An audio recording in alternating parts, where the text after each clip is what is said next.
राधे कृष्ण राधे कृष्ण। संजय बोले,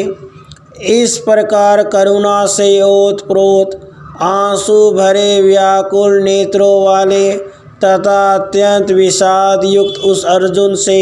भगवान मधुसूदन ने यह बात कही।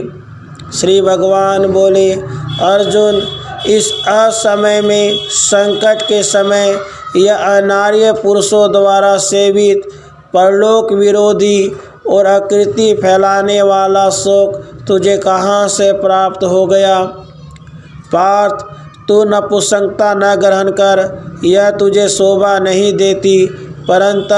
हृदय की तुच्छ दुर्बलता को त्याग कर तू युद्ध के लिए खड़ा हो जा।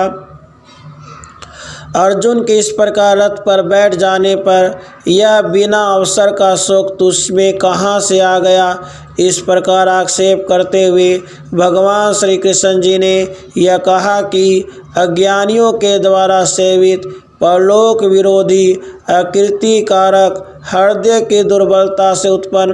अत्यंत क्षुद्र इस असामयिक शोक को छोड़कर तो युद्ध के लिए खड़ा हो जा।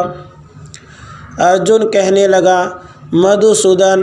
अरिसूदन, पूजा के योग्य इन पितामह भीष्म और आचार्य द्रोण का मैं युद्ध में बाणों के द्वारा किस प्रकार सामना कर सकूंगा?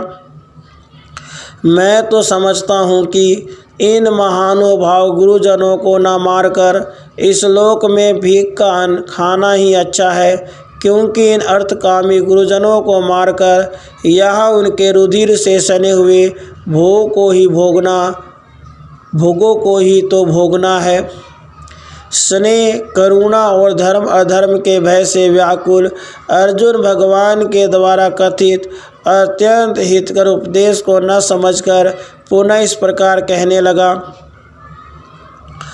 परम सम्मानास्पद भीष्म द्रोण आदि गुरुजनों को मैं कैसे तो मारूंगा, और फिर कैसे मैं उन भोगों में अत्यंत आसक्त गुरुजनों को मारकर उनके द्वारा भोगे जाने वाली उन्हीं भोगों को उन्हीं के रक्त से सींचकर उन्हीं आसनों पर बैठकर भोगूंगा। हमें तो यह भी मालूम नहीं है कि हमारे लिए क्या करना अच्छा है, अथवा हम जीतेंगे या वे हमें जीतेंगे। जिनको मारकर हम जीना भी नहीं चाहते, वे ही धृतराष्ट्र पुत्र हमारे सामने डटकर खड़े हैं। इन्हें देखकर करुणा दोष से मेरा स्वभाव दब गया है और मेरा चित्त धर्म के विषय में मोहित हो गया है।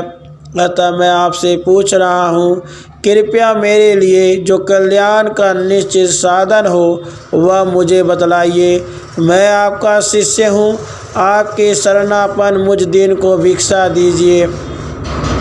क्योंकि पृथ्वी का सब ओर से समृद्ध निष्कंटक राज्य पाकर अथवा देवताओं का आधिपत्य मिलने पर भी मैं उस उपाय को नहीं देख रहा हूँ जो इंद्रियों को सुखाने वाले मेरे शोक को दूर कर सके। यदि कहो कि इस प्रकार युद्ध का आरंभ करके उससे हट जाने पर तुम लोगों को धृतराष्ट्र के पुत्र बलपूर्वक मार डालेंगे तो ऐसा भले ही हो, क्योंकि मुझे ऐसा प्रतीत होता है कि उन गुरुजनों के वध से प्राप्त होने वाले अधर्म युक्त विजय की अपेक्षा उन धर्म अधर्म का ज्ञान न रखने वाले लोगों के द्वारा हम लोगों का मारा जाना ही श्रेष्ठ है। इतना कहकर मेरे लिए जो निश्चित कल्याणकारक साधन हो वह आपके शरणागत मुझ शिष्य से कहिए। ऐसी प्रार्थना करता हुआ अर्जुन अत्यंत दीन होकर भगवान के श्री चरणों के आश्रित हो बैठ गया। संजय बोले, राजन, निद्रा विजयी अर्जुन हर्षिकेश भगवान श्री कृष्ण से इस प्रकार कहकर फिर गोविंद से स्पष्ट यह कहकर कि मैं युद्ध नहीं करूँगा चुप हो गया। तब धृतराष्ट्र दोनों सेनाओं के मध्य में विषाद करते हुए उस अर्जुन से हर्षिकेश भगवान श्री कृष्ण ने परिहास करते हुए से यह वचन कहे, इस प्रकार असमय में उत्पन्न स्नेह और करुणा के कारण जो अपने स्वभाव से विचलित हो गया है, क्षत्रियों के लिए युद्ध परम धर्म होने पर भी जो उसको अधर्म मान रहा है और जो धर्म की समझने की इच्छा से भगवान के शरणागत हो गया है, उस अर्जुन को निमित्त बनाकर परम पुरुष भगवान श्री कृष्ण ने यह समझकर कि आत्मस्वरूप के यथार्थ ज्ञान के बिना और फल अभिसंधि रहित सर्वद्रव रूप युद्ध आत्मा के यथार्थ ज्ञान का विषय है, इस बात को समझे बिना इसका मोह शांत नहीं होगा। अध्यात्म शास्त्र का वर्णन आरंभ किया। कहा भी गया है कि असमय में स्नेह, करुणा और धर्म अधर्म के भय से व्याकुल होकर शरण में आए हुए अर्जुन के लिए गीता शास्त्र का उपदेश आरंभ किया गया।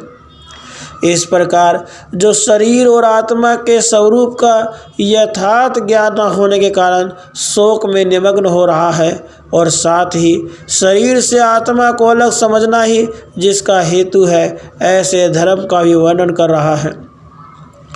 उस परस्पर विरुद्ध गुणों से युक्त अर्जुन को युद्ध के लिए प्रस्तुत दोनों सेनाओं के बीच में अकस्मात निश्चेष देखकर परम पुरुष श्री कृष्ण हंसते हुए से इस प्रकार बोले, अर्थात परिहास वचन कहते हुए से उन्होंने आत्मा और परमात्मा के यथार्थ स्वरूप का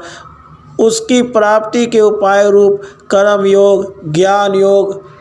और भक्ति योग का बोध कराने वाले न तवेवाहम जातु नासम यहाँ से लेकर अहम तवा सर्व पापे भयो मोक्षयास्मामि मा शुच यहाँ तक के प्रसंग को कहा। राधे कृष्ण, राधे कृष्ण।